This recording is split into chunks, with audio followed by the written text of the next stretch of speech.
From the 1011 Now Alert Center, this is Morning Pulse. Good morning. This is Craig Allison with your Morning Pulse for Monday, February 16th. Before we kick into our morning headlines this morning for you, question of the day is, the American version of this is over twice the size of the European version. What is it? The answer is refrigerator. A lot of you guys, our viewers, guessed this correctly this morning, so congratulations to the viewers, as well as our own Megan Conway for also guessing that. She's gotten 3 right in the past 2 weeks. It's kind of ridiculous. I'm starting to hate it, but that's just me. But anyways, we're going to get right into our headlines, starting things off, though, with our national headlines before our local ones in your top 6 stories from this morning. A partial government shutdown is entering its 3rd day, with Democrats and Republicans still divided over funding for the Department of Homeland Security and Immigration Enforcement. At airports this morning, TSA lines should be running normally, but checkpoint agents are now working without the promise of a paycheck as the funding fight in Washington continues. Democrats are refusing to fund the Department of Homeland Security, affecting agencies like the TSA, FEMA, and the U.S. Coast Guard, because they first want reforms at ICE, including banning face coverings for agents and requiring officers to display ID and wear body cameras. On Face the Nation, President Trump's border czar, Tom Homan, said ICE is acting within federal law, but the administration has made changes as criticism of ICE piles up, pulling the surge of agents out of Minnesota. Congress is now on recess and won't be back in session until February 23rd, which means they'll have just days to reach a deal before some federal workers miss their first paycheck on March 3rd. We'll have more on this story at 10:11 now as it develops. Now kicking things over to your local headlines for you. Police arrested a Lincoln woman Sunday morning saying she used a kitchen knife to cut a man's face. Police say they responded to a stabbing at an apartment complex near 27th and Pine Lake Road just before 10 a.m.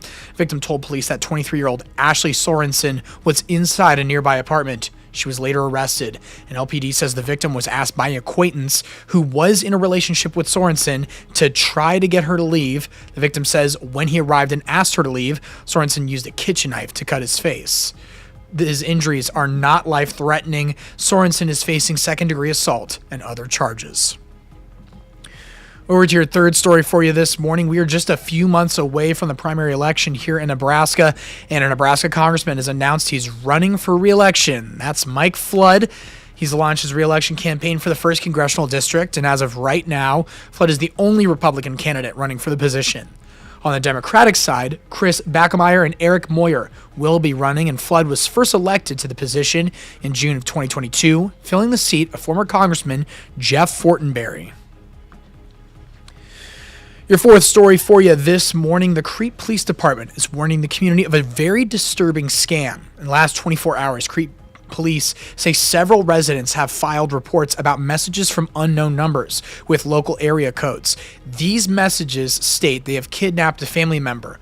According to authorities, the scammers may threaten to hurt or kill the family member if their demands are ignored or if police are contacted. Now, here in eastern Nebraska, we know the drill. Crete Police asked to not respond, not to send money, not to click any links, and to not delete the text message. Cannot emphasize that enough. We have a lot of scams on this side of Nebraska, and we certainly don't want anyone falling for any more of those. Instead, the Crete Police Department is asking to report the message to the police department. And we'll have the number on our website, but if you're watching us on Morning Pulse, the number is right there on your screen. But as well, contact the family member directly to confirm their safety rather than taking the text for its word. Again, a lot of scams that we want to be aware of and on the lookout for, so just follow the directions from the Crete Police Department. Switching things over to the softball diamond, for the 2nd straight week, the Huskers take down the number 1 ranked team in the country. The Big Red defeated top-ranked Texas Tech 3-2 Sunday afternoon in Clearwater, Florida. Huskers fell behind 2-0 early, but thanks to a Jesse Farrell home run and Hannah Core's RBI double, Nebraska came back and never looked back. Gretna native Alexis Jensen was huge pitching, as was Jordy Fram. This is the 5th win over the number 1 ranked team in program history. They've done it twice this season. How about that? Now, switching things over to your final and sixth story for this morning pulse. There wasn't an open seat at Spike's Beach Bar and Grill in Lincoln over the weekend, as each one was taken by a member of the 65 different teams competing in ALS and the Heartland's third annual Puzzles and Pints.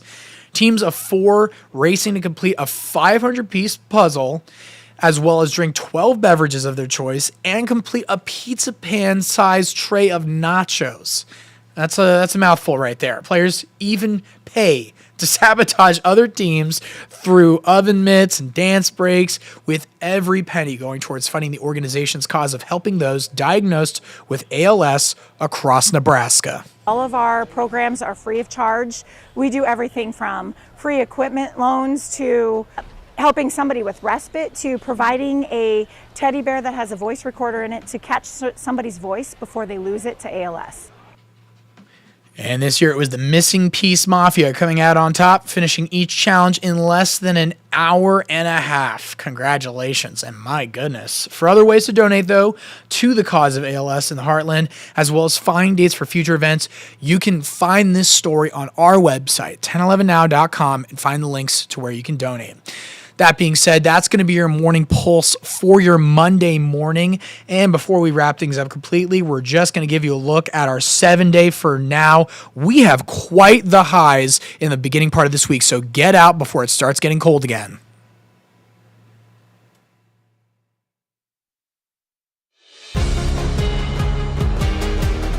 From the 1011 Now Alert Center, this is Morning Pulse.